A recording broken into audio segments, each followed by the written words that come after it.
പത്രോസ് എഴുതിയ 2-ാം ലേഖനം 1-ാം അധ്യായം 12-ാമത്തെ വചനം.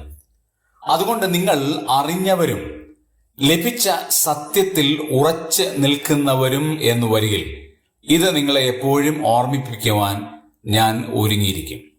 അതിലെ ഒരു പ്രയോഗം നമുക്ക് ചിന്തിക്കേണ്ടതാണ്. ലഭിച്ച സത്യത്തിൽ ഉറച്ചു നിൽക്കുന്നവർ.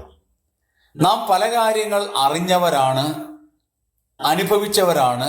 ലഭിച്ച അനേകം സത്യങ്ങൾ നമുക്കുണ്ട്. ആ സത്യത്തിൽ നമ്മൾ ഉറച്ചു നിൽക്കുന്നുണ്ടോ എന്ന് പരിശോധിക്കണം.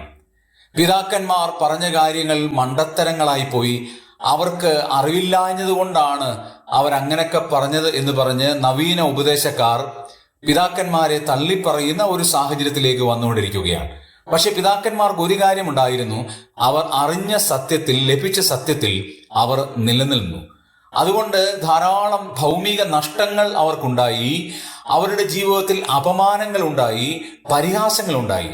പക്ഷേ ലഭിച്ച സത്യത്തിൽ ഉറച്ചു നിന്നതുകൊണ്ട് അവരുടെ തലമുറകൾ ദൈവകൃപയിൽ ആകുവാൻ, ആത്മീകമായി അനുഗ്രഹിക്കപ്പെടുവാൻ, ഭൗമികമായി അനുഗ്രഹിക്കപ്പെടുവാൻ ഇടയായി. പ്രിയമുള്ളവരെ, നമുക്കും ലഭിച്ച സത്യത്തിൽ നമുക്ക് ഉറച്ചു നിൽക്കാം.